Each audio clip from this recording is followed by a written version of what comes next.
¿Cómo están, iglesia? A mí me emociona recordar lo que sucedió hoy, porque aunque fue un evento sumamente triste, yo creo que el más triste en la historia de la humanidad, al mismo tiempo nos da salvación y nos da esperanza. El día de hoy, millones de personas están recordando que Cristo fue crucificado en una cruz por nuestros pecados.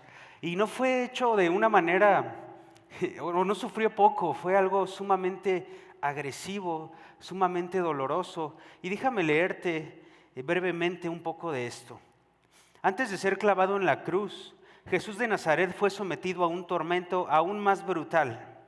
Los soldados romanos, expertos en infligir dolor, lo azotaron con flagelos de cuero trenzado, reforzados con fragmentos de metal y hueso afilado.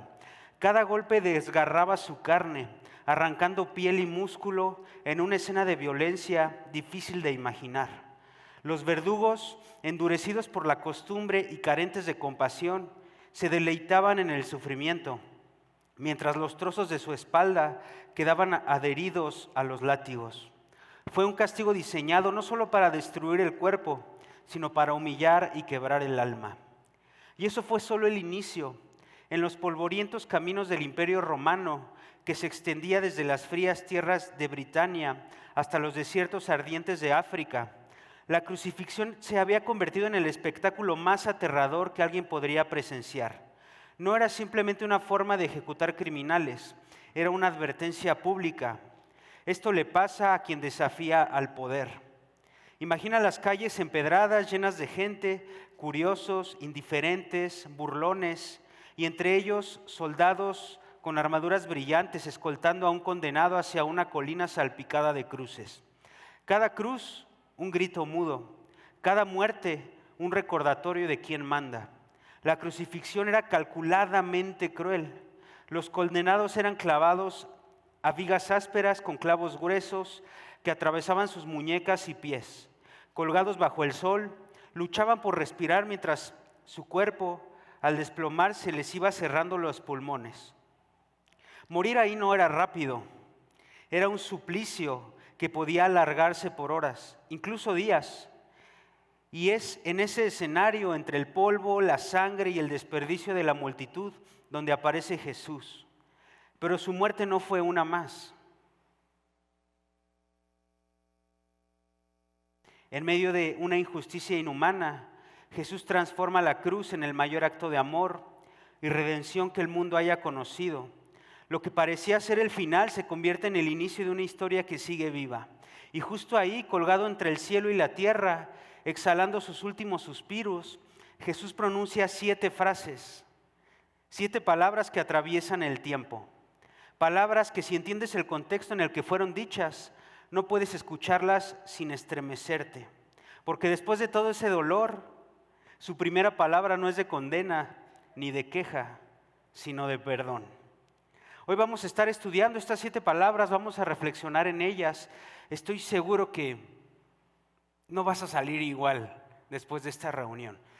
Cada palabra tiene un mensaje profundo de lo que es el carácter de Cristo y estoy seguro que va a tocar tu corazón. Y la primera palabra es la palabra del perdón. Lucas 23:34, Jesús dijo: Padre, perdónalos porque no saben lo que hacen. Perdónalos porque no saben lo que hacen. Y lo primero que me impacta de esta palabra es que Jesús ya había decidido perdonar y todavía ni terminaba su martirio. Todavía lo estaban maltratando cuando Jesús pronuncia estas palabras. Y eso es impactante, porque Jesús no necesitó ir a terapia para perdonar, tampoco necesitó ir a Celebremos, ni tomar toda la serie de decisiones que sanan para tomar la decisión de perdonar. Él, en medio de su sufrimiento, ya estaba perdonando. Es impactante esta actitud de Jesús. Nosotros tenemos que pasar por procesos largos y a veces sigues viendo a la persona que te lastimó y dices: Dios, ayúdame a perdonar porque me sigue doliendo, me sigue enojando, me sigue generando frustración. Pero Jesús dice: perdónalos porque no saben lo que hacen, mientras los seguían golpeando. Él ya tenía el corazón libre de la falta de perdón. Ahora, esto no nos debería extrañar, porque aunque Jesús era 100% hombre, también era 100% Dios. Jesús es la fuente del perdón. Colosenses 1 nos dice eso, también Juan 1:14 nos habla de la naturaleza de Dios perdonando. Y eso nos da esperanza porque, así como dijo, Padre, perdónalos porque no saben lo que hacen a esos soldados que lo estaban maltratando. Jesús dice la misma frase todos los días, cada que tú pecas, cada que yo fallo, cada que vuelves a mentir. Dice Jesús, perdónalo porque no sabe lo que hace.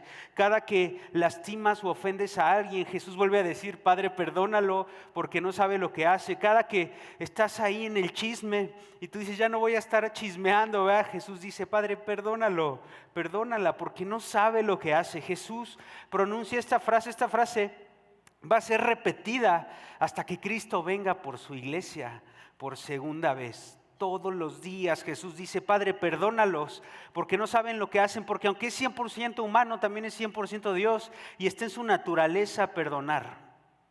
Jesús no actuó desde el resentimiento, Jesús actuó desde su esencia, Él es perdón en sí mismo. Así que si tú vienes hoy con culpa, no has entendido la naturaleza de Dios, porque Dios perdona. Jesús es perdonador.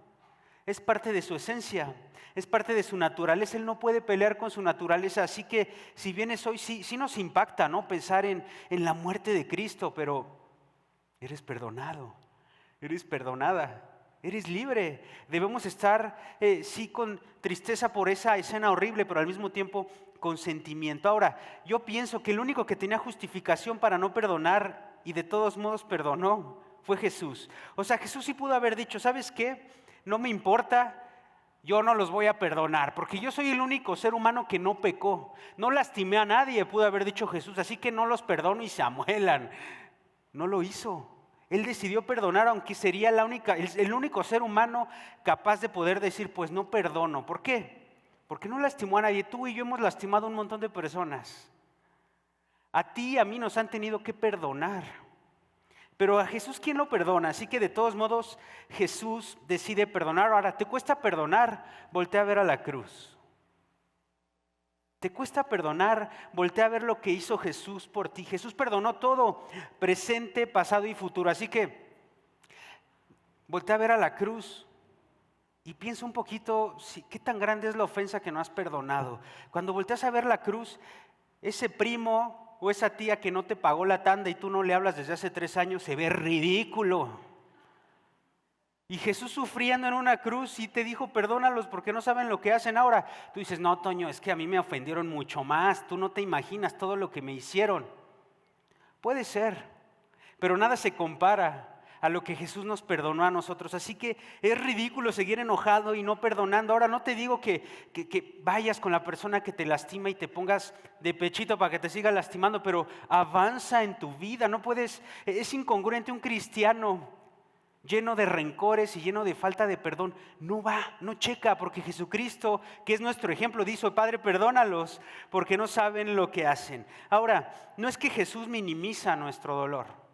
No es que Jesús dice, oye ya, Toño, o sea, ya supéralo, avanza, cambia de página. No, es que Jesús minimice tu dolor. ¿Sabes qué quiere Jesús? Que experimentes la libertad que Él experimentó al decir, Padre, perdónalos, porque no saben lo que hacen, porque mientras Él sufría era libre. Los que lo estaban maltratando eran cautivos y Él ya era libre, ya no tenía rencores, ya era libre. Jesucristo quiere que experimentes la libertad del perdón. No es que minimiza lo que te duele, de hecho te comprende, pero sí te dice, oye, perdona para que experimentes la libertad. Tú vas a ser el beneficiado, tú vas a ser la beneficiada cuando decides perdonar, cuando decides soltar, cuando decides vivir sin amarguras, sin cargas. El perdón es libertad. Jesús no minimiza lo que te duele. Jesús quiere que vivas en libertad. Por eso te dice, como yo te he perdonado, perdona a los demás. Y vas a experimentar, vas a experimentar cómo es vivir como Jesús. Eso está en otro nivel. Nosotros vivimos como mortales, le echamos ganas, pero perdonar a los que nos ofenden, está en otro nivel, es vivir como Jesús. Y si alguien supo vivir en esta tierra, y si alguien fue libre en esta tierra, fue Jesucristo. Así que copiémosle, hagámosle caso y empieza a soltar, decide actuar como Jesús. Vamos a orar. Dios, gracias, porque hoy decidimos soltar y vivir en libertad. Gracias por tu presencia en este lugar y porque tú decidiste perdonarnos nuestros pecados pasados, presentes y futuros. Y hoy nosotros decidimos perdonar a los demás como tú nos perdonas. Amén. La siguiente palabra es seguridad. Y amada iglesia, yo quiero que en esta hora tengas en tu mente lo que estamos conmemorando. Es una escena en donde ahorita que te la platique puede que no te dé seguridad, puesto que Jesús está en un madero, con los brazos abiertos, clavados, las manos y los pies. Al lado tiene 2 malhechores. Soldados están echando suertes para repartirse sus prendas. Los gobernantes presentes se están burlando de él. Los soldados alrededor también se burlan de él. Y esta es la escena en donde Jesús hace un acto más, en donde cada parte de la cruz tiene amor, tiene un derrame y un derroche de un Dios que su misericordia sigue siendo para siempre. En esta escena no vemos seguridad, porque ¿en qué entorno, en donde hay burlas, en donde hay inseguridades, vas a encontrar seguridad? Es aquí donde Jesús, con brazos abiertos, te enseña que Él es el lugar seguro, que ese sacrificio en ese madero es ese lugar seguro en el cual tú puedes acercarte confiadamente, en el cual no habrá condenación. Él se encuentra ahí, a nuestro lado, para darnos esa seguridad. Ahora bien, hay 2 malhechores, y en esta historia me agrada demasiado porque a veces pensamos que somos el malhechor bueno, que reconoce a Dios. Pero a lo mejor estás de acuerdo conmigo porque a veces somos el malhechor malo que reta a Dios. Dice Lucas 23:39, uno de los malhechores que estaba colgado ahí le lanzaba insultos diciendo: ¿no eres tú el Cristo? Sálvate a ti mismo y a nosotros. El primer malhechor, si lo quieres ver de esta manera, quería bajarse ya de la cruz, olvidar su pena, su condena, reconocer a Dios como el Salvador del mundo y decir: sí, cierto, eres tú el Salvador. Y es que a veces así nos encontramos nosotros, amada iglesia. Queremos que nuestro entorno cambie, que nuestro entorno cambie radicalmente en este momento. Que venga Dios y cambie todas las circunstancias y nos demuestre que Él es Dios en medio de la tormenta. Reflexionando un poco, recordaba que el propósito que tiene Dios para con nosotros no es eso. El propósito que tiene Dios para nuestras vidas es único. Y es difícil, porque el entorno no es favorable. El cristiano no tiene un entorno que le favorezca para seguir a Cristo, pero tiene a Cristo que venció al mundo. En esta hora, amada iglesia, te quiero invitar a 2 cosas. La primera, deja a un lado tu ambición personal de querer hacer tu voluntad. Deja a un lado que tus propósitos son mejores que los que Dios tiene para contigo. Deja a un lado que tus inseguridades te gobiernen. Deja a un lado de pensar que la manera en que tú estás planeando tu vida es la correcta. Y la segunda invitación: confía en el proceso que Dios tiene para ti. No estamos exentos de sufrir ninguna calamidad, pero estamos seguros al lado de Cristo, que pasaremos esa calamidad.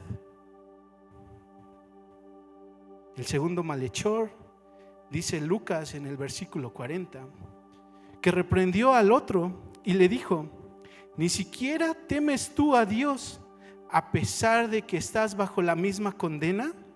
Nosotros, a la verdad, justamente porque recibimos lo que merecemos por nuestros hechos, pero este nada malo ha hecho, añadió. Jesús, acuérdate de mí cuando vengas en tu reino. El segundo malhechor sabía que sus actos eran muy malos, que él merecía la muerte. ¿De dónde Dios te ha sacado, mi hermano, mi amigo? ¿De dónde, iglesia, Dios nos ha sacado?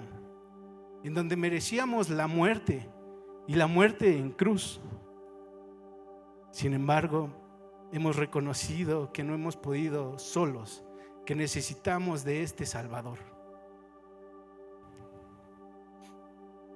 Y es aquí donde está la seguridad, porque Jesús, colgado en un madero, al escuchar a este malhechor, al escuchar que este malhechor había reconocido que merecía lo que estaba ocurriendo en ese momento, y también al aceptar que este malhechor, a pesar de sus múltiples errores, reconoce que al lado de él está el que vive y reinará por siempre, y le dice: acuérdate de mí cuando vengas a tu reino. Jesús lo único que hace es decirle: en verdad te digo, hoy estarás conmigo en el paraíso.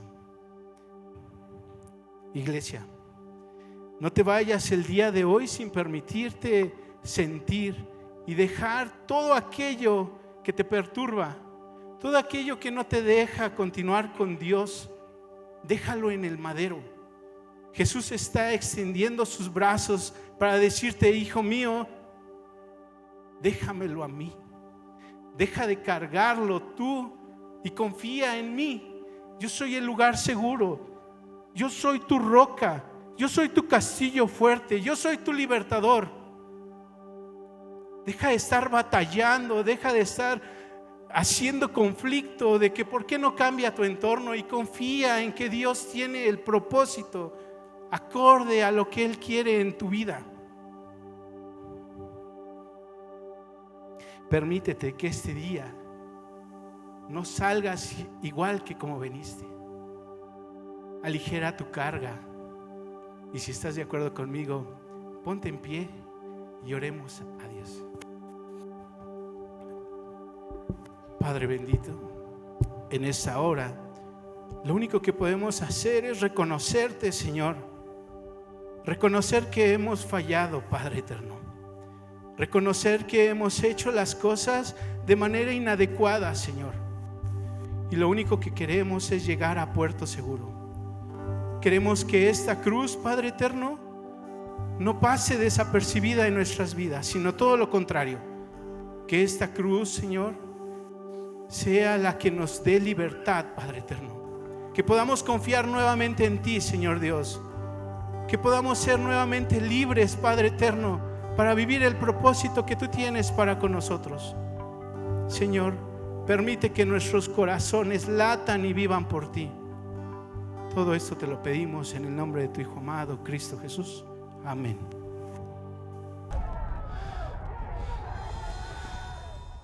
Sí, y ahí estaba Jesús, en medio de un tremendo dolor, justificando a los que no tenían justificación, redimiendo a los que necesitábamos redención, pagando el precio para que muchos pudiéramos tener acceso al Padre como lo tenemos hoy.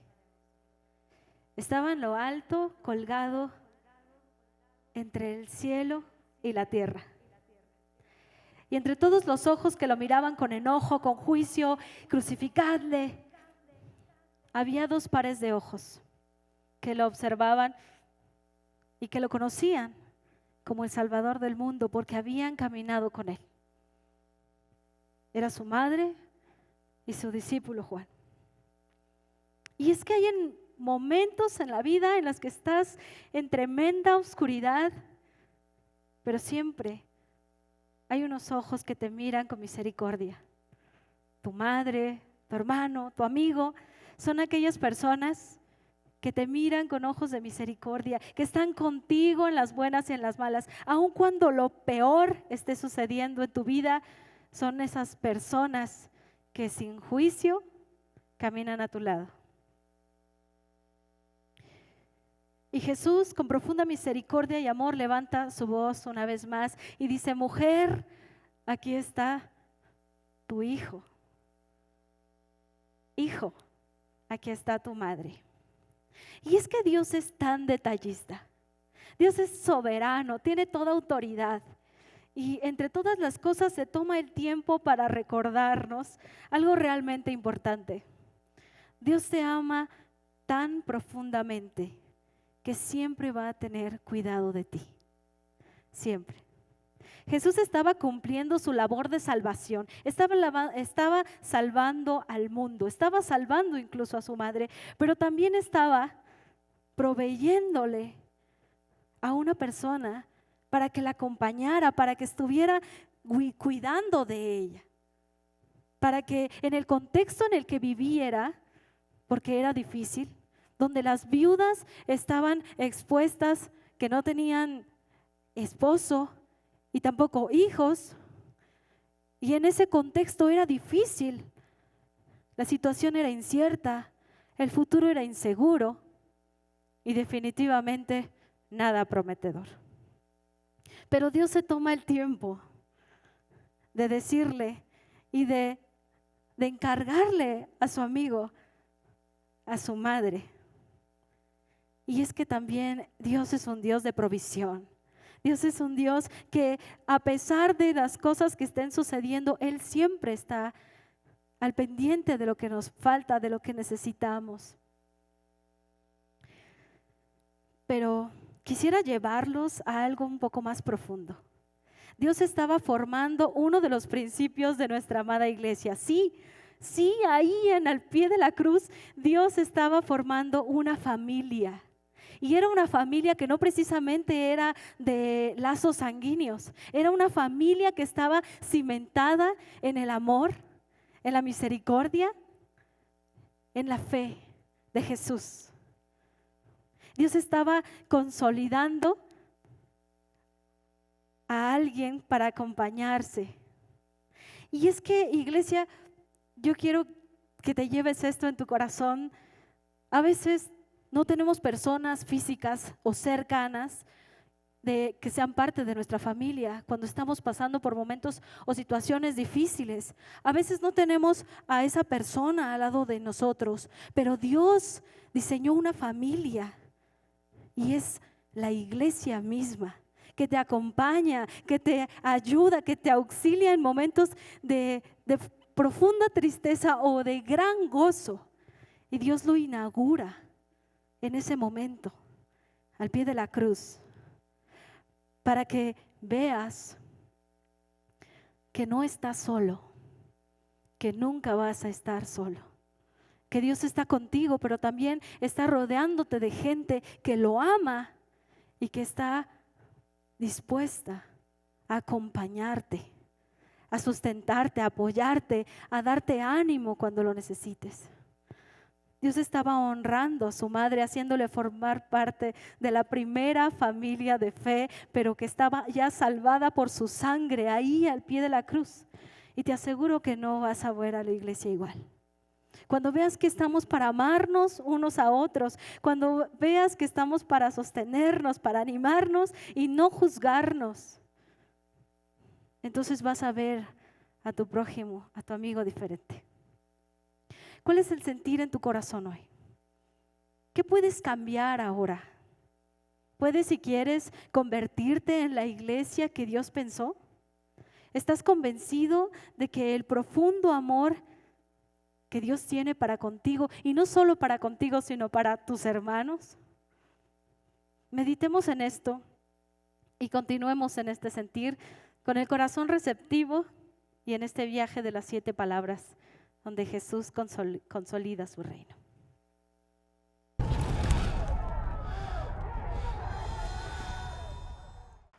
Y sigamos con la siguiente palabra. Es Mateo 27:46. Dice, Elí, Elí, lama sabactani, que significa, Dios mío, ¿por qué me has abandonado? Y realmente aquí yo lo que quiero hacer es contextualizar realmente, porque bueno, yo estando chavito, todavía joven, me gusta mucho escuchar rap cristiano. Esas son las cosas de las que me encanta muchísimo. Y hay un rap de uno de mis raperos cristianos favoritos, se llama Onel Díaz. Y en una de sus canciones dice, perdóname, Señor, si ya no sé valorar tu sacrificio.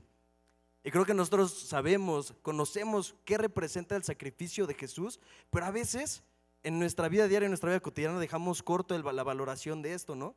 Entonces, este versículo puntualmente habla de todo esto y es lo que les quiero contextualizar. Porque a veces leemos este versículo de una manera muy simple, como palabras dichas o expresadas nada más por Jesús. Pero si realmente lo vemos más allá, Jesús sufrió realmente en ese momento, dejando de lado todas las heridas que venía cargando, todos los dolores, que estaba ensangrentado, que estaba cansando, dejando todo eso. En ese instante hubo una brecha espiritual y relacional con el Padre. Entonces no eran palabras dichas nada más, Dios mío, ¿por qué me has abandonado? Había agonía en su voz. Jesús decía, Dios mío, ¿por qué me has abandonado? Había agonía en las palabras de Jesús. Pensémoslo de esta manera. Pero ¿cómo había sido posible que Jesús había sido abandonado por aquel que todo el tiempo le estuvo diciendo, tú eres mi hijo amado? ¿Cómo era posible esto? Pues es que en realidad no fue un abandono por parte de Dios. Pero recordemos que Dios, al ser santo y ser justo, Él no puede ignorar el pecado. Isaías 59:2 dice, son sus pecados los que los han separado de Dios, y a causa de esos pecados Él se alejó y ya no los escuchará. Pero si Jesús en realidad nunca pecó, se mantuvo santo, se mantuvo justo, ¿cuál fue el pecado que lo separó de Dios? ¿Qué tuvo que provocar tanto dolor y tanta agonía en Jesús para realmente expresar estas palabras? Deuteronomio 21:23, parafraseado, dice que maldito es todo aquel que es colgado de un madero. Otra vez más lento, maldito el colgado en un madero. Suena fuerte, ¿no? Pero espérate, ¿Jesús en dónde fue colgado?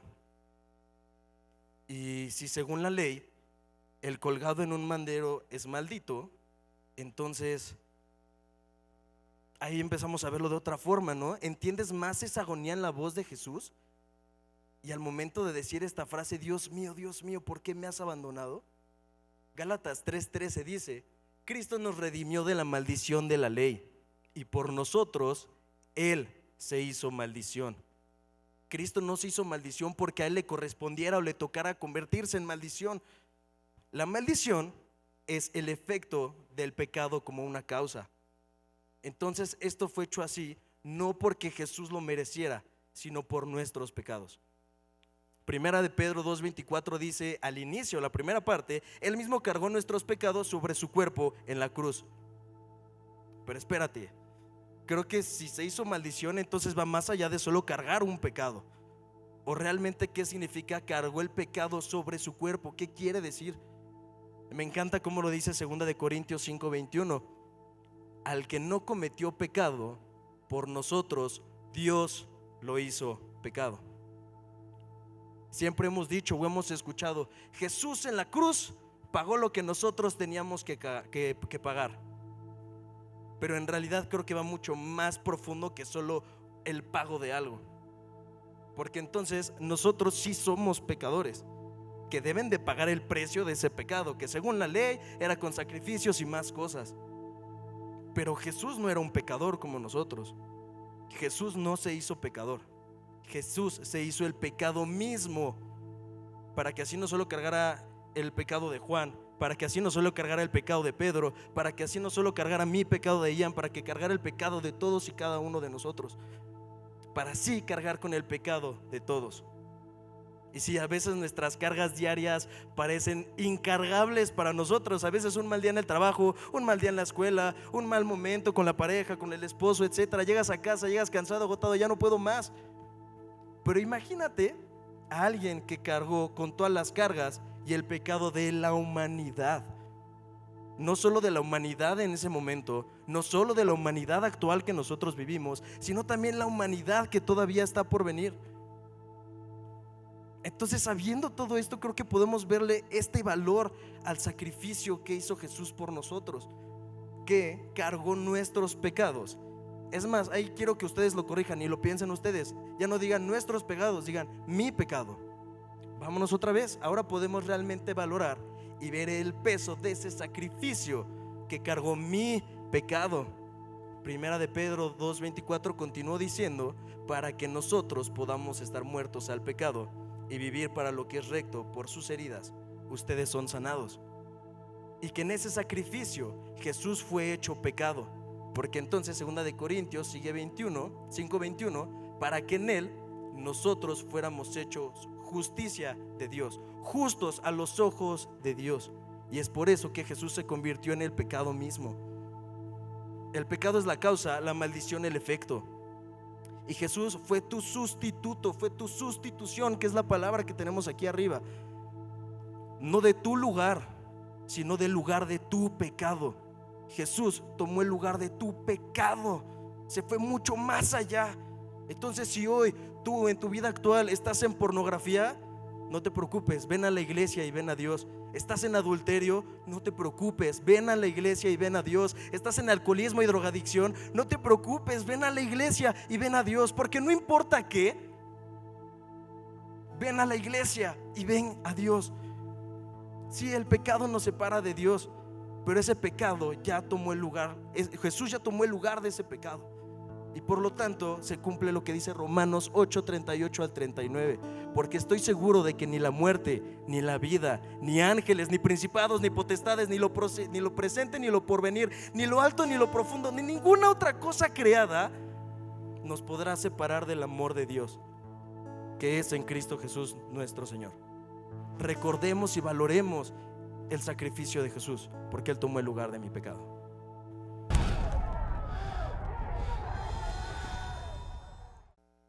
Pues en la palabra anterior ya escuchábamos la agonía espiritual de Jesús, pero creo que también sabemos que Jesús tuvo una agonía física sumamente brutal. ¿Qué palabra dice ahí arriba? Humanidad. Y lo han oído, y hoy se ha dicho muchas veces, y lo han oído muchas veces en su vida. No importa la situación por la que tú pases, Jesús la conoce. Jesús fue tentado, Jesús vio morir a gente amada, Jesús luchó con el rechazo, Jesús luchó con el hambre, Jesús luchó con la sed. Juan 19:28 dice: después de esto, como Jesús sabía que ya todo había terminado, y para que se cumpliera la escritura, dijo: tengo sed. Y para que podamos entender realmente a qué se refería con tengo sed, vamos a entenderlo un poquito más allá y contextualizarlo también. ¿Saben cuántos litros de sangre tiene el cuerpo humano? Dijo 3 por acá, como 5 promedio más o menos.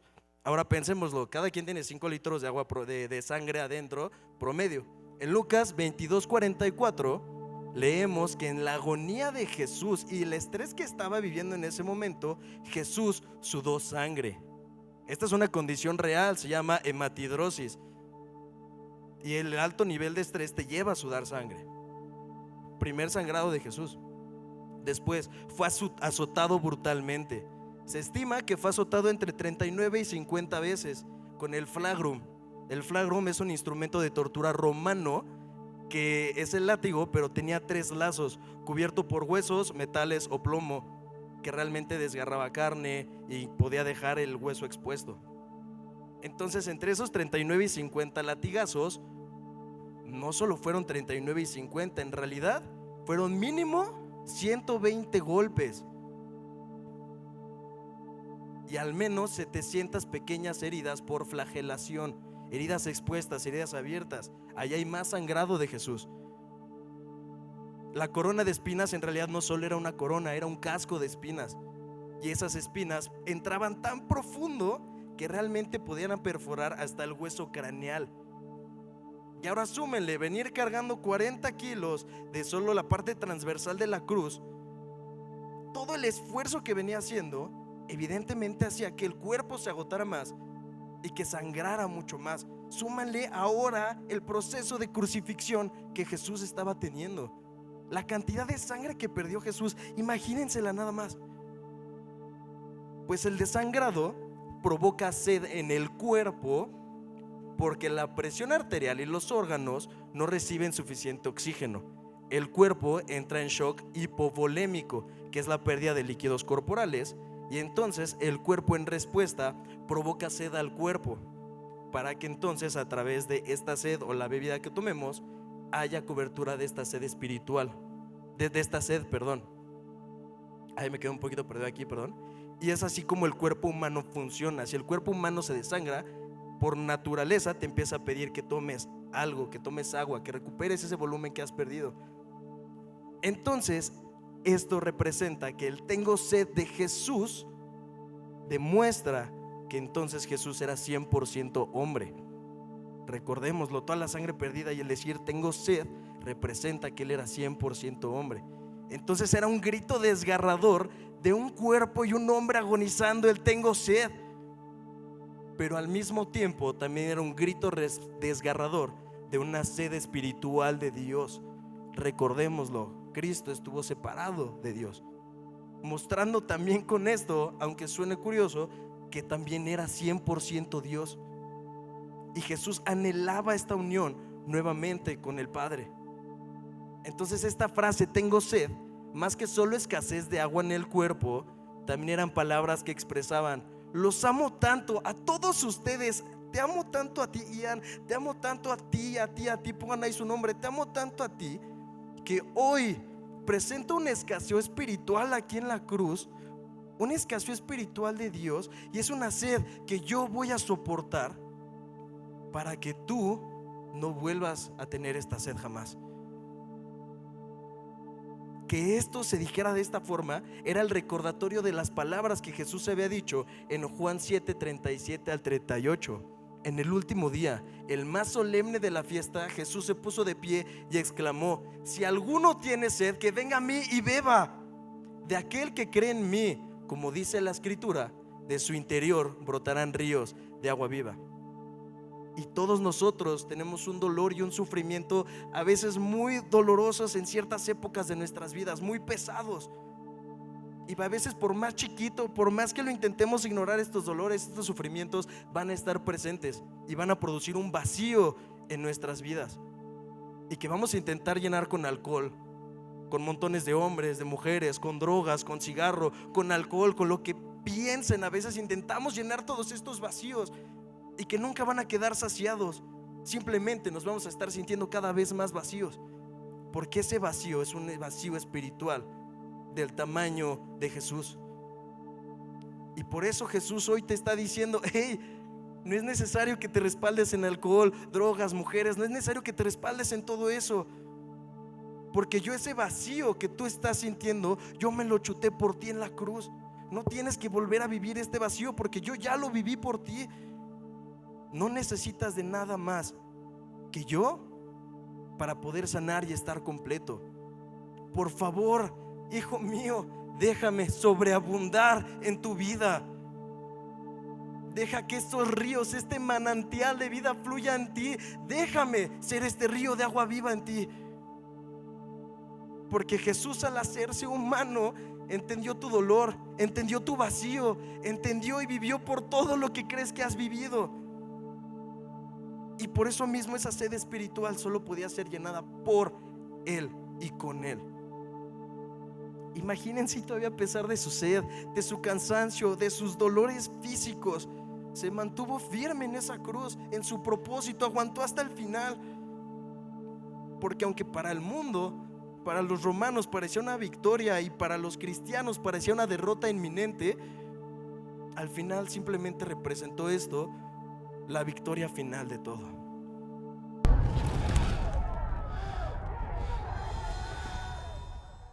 Si estuviéramos pasando un dolor atroz como el de Cristo, ¿cuántos de nosotros elegiríamos conscientemente rechazar un analgésico para aliviar el dolor? Suena ridículo, ¿no? Pero ¿qué pasa si te platico que Jesús, el Rey de Reyes hizo justamente eso por amor a ti y a mí. Marcos 15:23 dice: y le dieron a beber vino mezclado con mirra, mas él no lo tomó. La mirra se utilizaba para adormecer el dolor. Y esta mezcla que menciona la palabra con vino era utilizado como un narcótico y un anestésico. Muchas mujeres lo ofrecían al pie de la cruz para aliviar un poco el sufrimiento de los condenados a muerte. Pero Jesús no lo aceptó. Él no lo tomó porque Él eligió experimentar ese sufrimiento completamente consciente. Aceptar voluntariamente ese sufrimiento como parte de su obediencia al Padre, para poder cumplir esa misión redentora con total entrega, sin evitar el sufrimiento físico o el sufrimiento espiritual. Este acto resalta que Jesús no fue una víctima pasiva, sino que Él deliberadamente escogió sufrir. Él escogió sufrir, como está descrito en Isaías 53. Varón de dolores, fue herido por nuestras rebeliones y molido por nuestros pecados. Jesús sufrió plenamente, no adormecido, para llevar el dolor de la humanidad. Su sacrificio fue completo, fue consciente y fue obediente hasta el final. ¿Qué es lo que tomó entonces? Porque la Escritura menciona que sí toma algo. Solo aceptó un poco de vinagre para humedecer sus labios resecos, su garganta seca, para poder hacer en voz alta y clara un anuncio final al mundo: la palabra de la victoria. Juan 19:30, la sexta palabra. Al probar Jesús el vinagre, dijo: todo se ha cumplido. Consumado es, tetelestai. El verbo teleo, de donde proviene esta palabra, era utilizado en el sentido de cumplir o pagar una deuda. Generalmente aparecía en los recibos, indicando que la deuda estaba pagada. Esta declaración de Jesús, tetelestai, significaba lo más profundo, pagado en su totalidad. Pagó por completo. No se necesita ni una gota de sangre más. Tú y yo teníamos una deuda con el Padre que no podíamos pagar. Y Jesús en esa cruz exclama: tetelestai. Todo se ha cumplido. Por amor a mí, por amor a ti, hizo las paces entre Dios y el hombre. Y esa distancia que había entre Dios y nosotros se terminó. El velo del templo se rasga de arriba abajo y se parte en dos, simbolizando que ahora tenemos acceso a su presencia. Jesús sabía que su obra estaba consumada. Se ofreció a sí mismo como ofrenda sustituta, como nos platicó Ian. Pero ¿sabes algo? Tetelestai fue el clamor de un conquistador. Fue el clamor de un ganador, no fue el clamor de un perdedor, fue el clamor de un ganador que había terminado su propósito eterno. Y no solo eso, sino lo llevó, toda esa ira del Padre, esa culpa del pecado, lo llevó a la perfección sin adormecerse, sin ningún tipo de anestesia, sin ningún tipo de alivio. Tetelestai, todas nuestras heridas pecados, dolores, rebeliones, errores, todo ha sido pagado en su totalidad. Y Cristo exclamó: Tetelestai, Tetelestai. Así que, como lo veíamos al inicio, Jesús tuvo la opción de adormecer el dolor.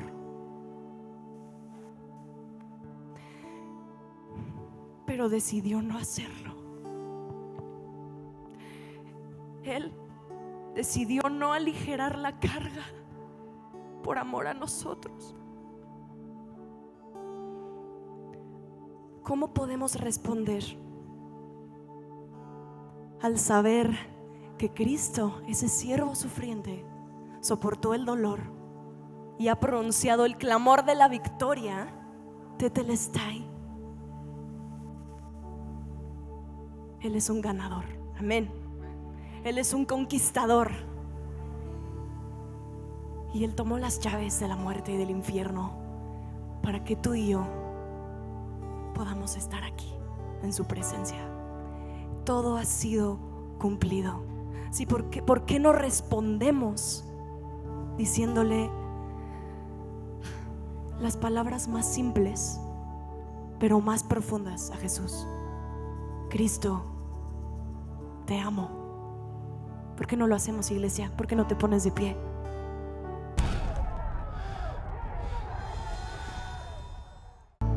Está por concluir todo este martirio que ha vivido Jesús y ha pasado por momentos distintos, como hemos visto hoy.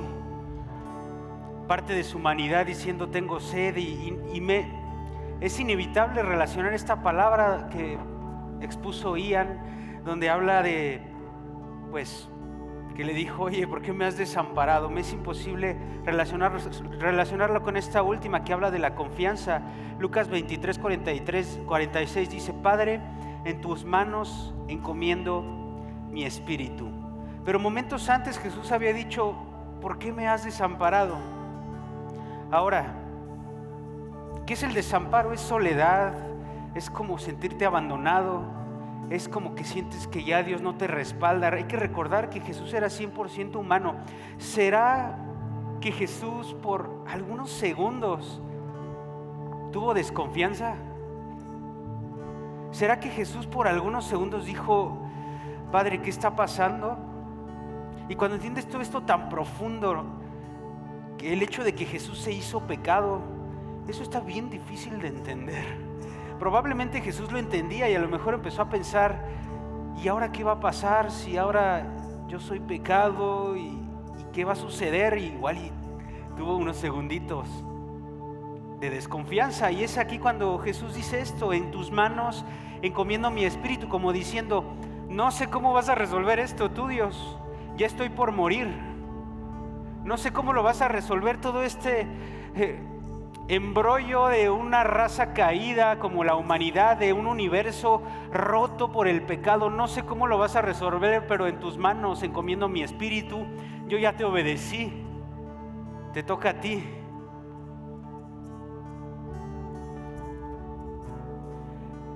Y lo que yo te quiero preguntar: Jesús, en el momento más difícil de su vida, estaba a punto de morir, en el momento más complicado, ya no había esperanza.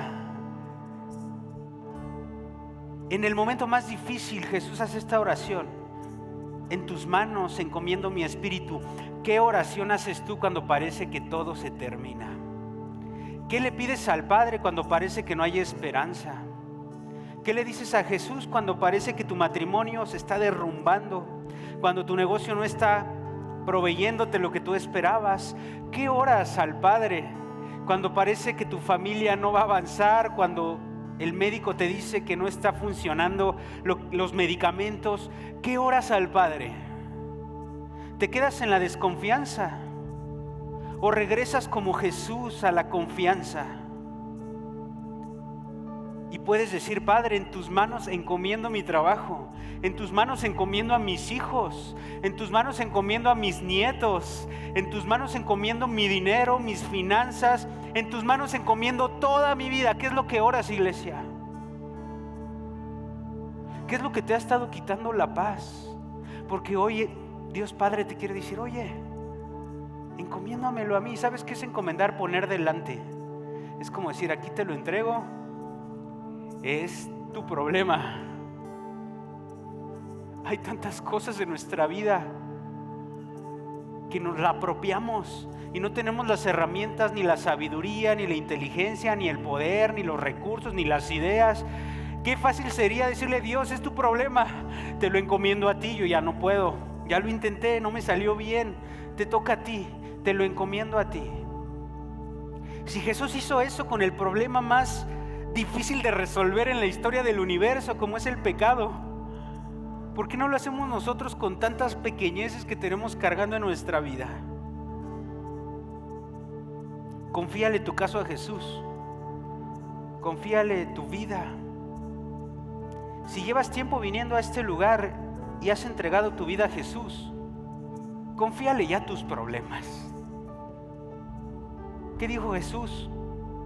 Vengan a mí los que están cansados y cargados, que yo los haré descansar. Ya suéltalo, ya confíalo, ya encomiéndale a Jesús eso. Pero si es la primera vez que tú vienes hoy, yo te quiero hacer esta pregunta. ¿En quién has encomendado tu espíritu? ¿A quién le has encomendado tu espíritu?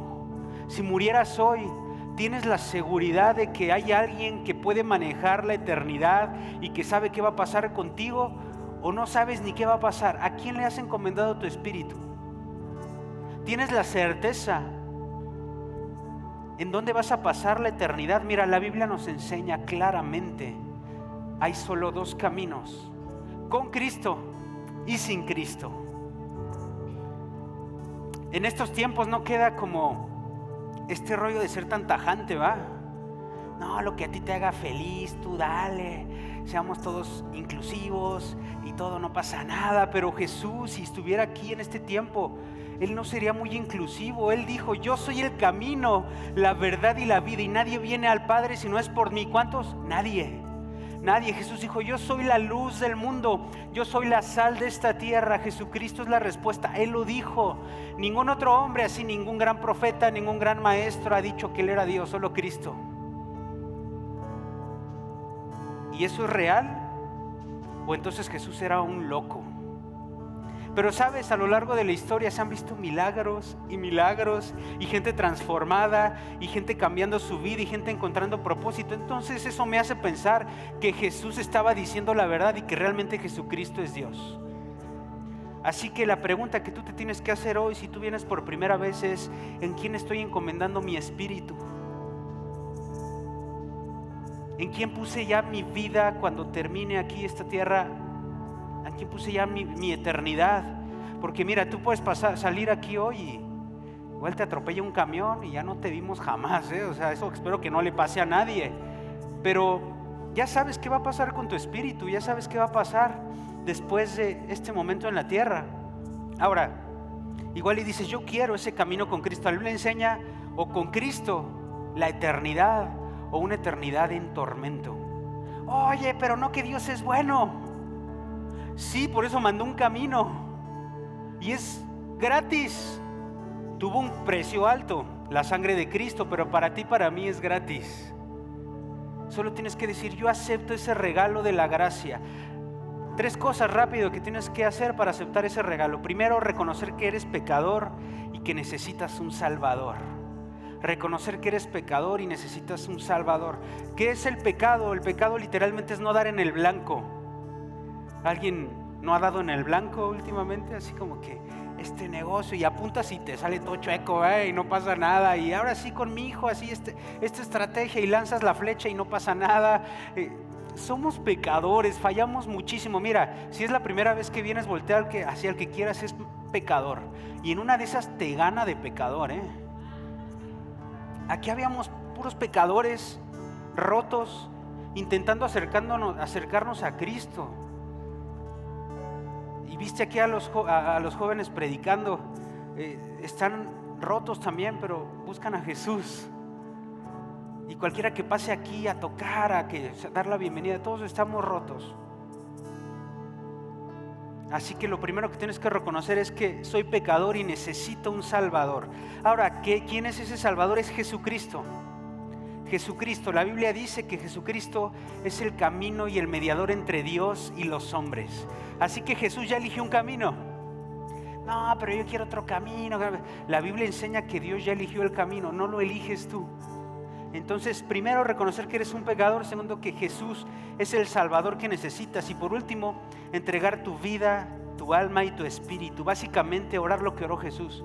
Padre, en tus manos encomiendo mi espíritu. Así que, si es la primera vez que tú vienes hoy y no has encomendado tu espíritu a Jesús, yo te animo a que cierres tus ojos. Iglesia, vamos a cerrar nuestros ojos. Y si es la primera vez que tú vienes, yo te animo a que hagas esta oración. Señor Jesús, yo reconozco que soy pecador y necesito un Salvador. Hoy reconozco que ese Salvador eres tú, Cristo, y que tú eres Hijo de Dios, y que tú moriste en una cruz y resucitaste al tercer día. Y gracias a eso yo tengo acceso al Padre. Y hoy te quiero decir con todo mi corazón que en tus manos encomiendo mi alma, en tus manos encomiendo mi mente y en tus manos encomiendo mi espíritu. Oramos en el nombre de Jesús. Amén. Y yo quiero preguntar si hay alguien que ha hecho esta oración por primera vez, que pueda levantar su mano de este lado. ¿Habrá alguien que ha hecho esta oración por primera vez? Dios te bendiga. Te van a dar una tarjetita.